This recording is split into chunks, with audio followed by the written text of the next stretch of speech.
Hello everyone, welcome to लक्ष्य civil services academy. आज का टॉपिक है कि बीपीएससी मेंस के लिए नोट्स कैसे बनाएं। क्या ये वीडियो एक ओवरव्यू होने वाली है जिसको आप देख करके जस्ट ओवरव्यू ले सकते हैं कि नोट्स कैसे बनाने चाहिए।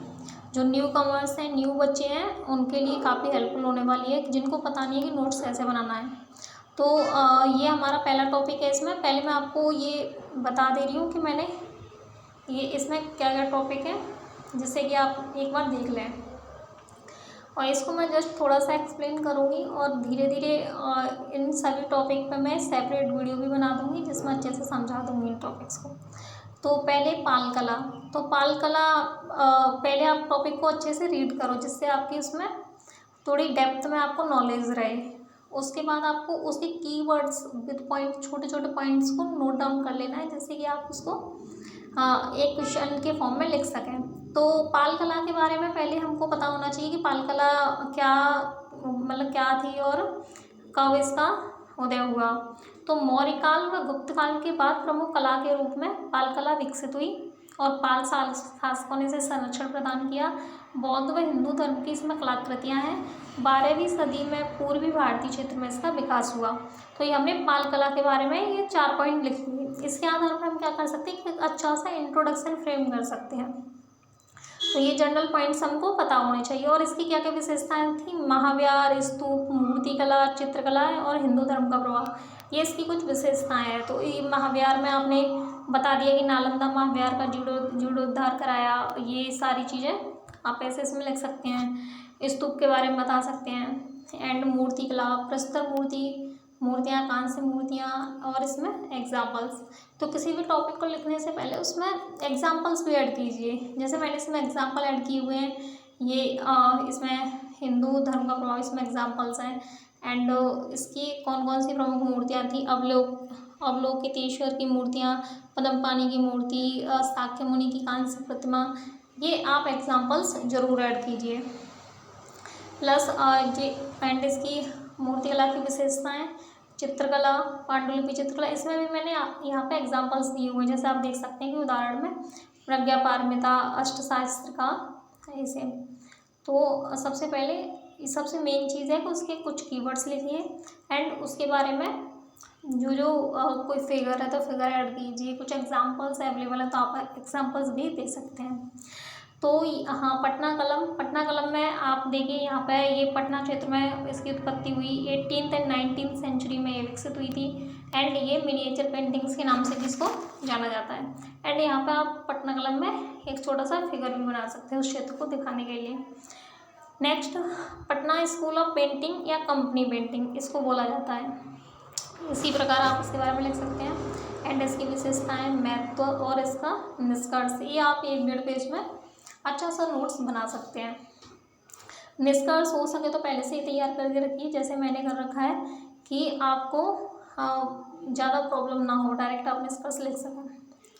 और स्तूप, जैसे ये मौर्य कला का पार्ट है तो मौर्य कला में ये स्तूप का आप फिगर बना सकते हैं, डेफिनेशन दे सकते हैं। एंड सबसे मेन इम्पोर्टेंट है इनके एग्जाम्पल्स के बारे में भी मैंने यहाँ साइड में कुछ लिख रखा है, इनके इम्पोर्टेंट पॉइंट। तो ये बेहद ज़रूरी है। नेक्स्ट, भारत की मंदिर कला। तो मंदिर कला में हमने देखा है कि भारत में मंदिरों की वास्तुकला के प्रकार नागर शैली, द्रविड़ शैली, बेसर शैली।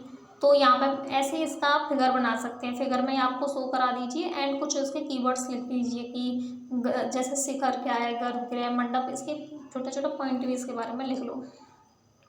यहाँ पे द्रविड़ शैली के मंदिर का ये फिगर है एंड इधर इसके कुछ एग्जाम्पल्स हैं तो आप ऐसे भी बना सकते हैं। नेक्स्ट, ये विचारक महात्मा गांधी, और ये विचारक पे हमारा ऐसे शॉर्ट नोट आप बना सकते हैं कि इनके क्या क्या प्रमुख विचार थे, उनको बारे में थोड़ा थोड़ा एक्सप्लेन कर दीजिए। एंड यहाँ पे जैसे मैंने सत्य है तो मैंने सत्य के बारे में ये उन्होंने महात्मा गांधी का क्या कोट है तो वो मैंने यहाँ पे एक्सप्लेन किया हुआ है। ऐसे ही अहिंसा सबसे बड़ा धर्म है तो इन्होंने महात्मा गांधी ने बोला है तो मैंने यहाँ पे वो मेन लिख दिया है और उसी को फिर एक्सप्लेन कर दिया है। इसी प्रकार स्वशासन पर उन्होंने बोला है, ऐसे ही हम लिख सकते हैं सभी विचारक हैं उनके बारे में। तो उनके बारे में पहले तो उनके क्या क्या प्रमुख विचार हैं ऐसे आप माइंड मैप बना सकते हैं, कोई फ्लो चार्ट बना सकते हैं और उसके बारे में एक एक कोट लिख दीजिए और उसको एक्सप्लेन कर दीजिए बस। स्वदेशी आंदोलन, तो स्वदेशी आंदोलन हमारा कब हुआ था और इसका कारण क्या था? बंगाल विभाजन, ब्रिटिश शोषण और औद्योगिकरण, राष्ट्रीयता की भावना का उदय हो चुका था तब। एंड ये सब इसके प्रमुख कारण थे। उद्देश्य क्या थे, इसके प्रमुख कार्यक्रम क्या थे, प्रभाव क्या पड़े। तो ये छोटे छोटे पॉइंट को 4-5 पॉइंट आप इसमें लिख लीजिए, ये आपको लर्न होने चाहिए। इसके आधार पे आप एग्ज़ाम में आंसर फ्रेम कर सकते हो। तो ऐसे ही होम रूल आंदोलन को मैंने लिखा हुआ है। ये तो मेरे शॉर्ट नोट्स हैं। अगर आपको जैसे 71st बीपीएससी की तैयारी किसी को करनी है मेंस के लिए, तो ये मैं डिटेल में आपको करा दूँगी, क्योंकि अभी 70th बीपीएससी के लिए इतना टाइम नहीं है। आपके पास जो भी नोट्स हैं आप उसको लर्न कीजिए एंड उसका आंसर राइटिंग कीजिए। सबसे अभी तो 17th बीपीएससी के बच्चों के लिए तो सिर्फ यही स्ट्रेटजी होनी चाहिए, और 71st बीपीएससी के लिए मैं इन्हीं टॉपिक्स को एक्सप्लेन और डेप्थ में एक्सप्लेन कर दूँगी, तो उसकी आप चिंता मत करिए। अभी आपको इसी के आधार पे आप देखिए कैसे आप स्वयं अपना नोट्स बनाने की कोशिश कीजिए। तो ऐसे ही आसियान, और ये मैंने आसियान का नोट आपको शो किया हुआ है, ये हमारे टेलीग्राम चैनल पर भी मैंने सेंड कर रखा है, आप वहाँ से भी इसको देख सकते हैं, डाउनलोड कर सकते हैं। इसी आधार पर आप SCO, BRICS and G20, G7, global south और भी जो टॉपिक है करंट अफेयर के, one nation one election and इसी टाइप के सारे टॉपिक को भी बना सकते हैं। तो आसियान, पहले मैंने आसियान में क्या लिखा है, 21वां आसियान शिखर सम्मेलन हुआ अभी लाओस में 2024 में हुआ था, जहाँ पे अपने प्रधानमंत्री गए हुए थे। 2024 में तो लाओस में हुआ, 2023 में कहाँ हुआ, सिंगापुर में। तो आसियान भारत शिखर सम्मेलन में ये क्या हुआ था, 2023 वाले में ब्रिक्स नाम दिया गया, तो ये भारतीय प्रवासियों को। तो ये मैंने कुछ कीवर्ड्स हैं इनको लिख लिया है, इसका हम उपयोग कर सकते हैं इंट्रोडक्शन में। इससे हमारा इंट्रोडक्शन थोड़ा और अच्छा हो सकता है। मतलब जर्नल इंट्रोडक्शन तो सब लिख देंगे, लेकिन आप जब इन्हीं कीवर्ड्स को इसमें यूज़ करोगे तो ये काफ़ी बेनिफिशियल होगा आपके लिए। तो आसियान की फुल फॉर्म क्या है, दक्षिण पूर्वी एशियाई देशों का संगठन। कब गठन हुआ था इसका, 1967 में। और हेडक्वार्टर कहाँ है इसका, कितने सदस्य थे पहले और अब कितने हैं।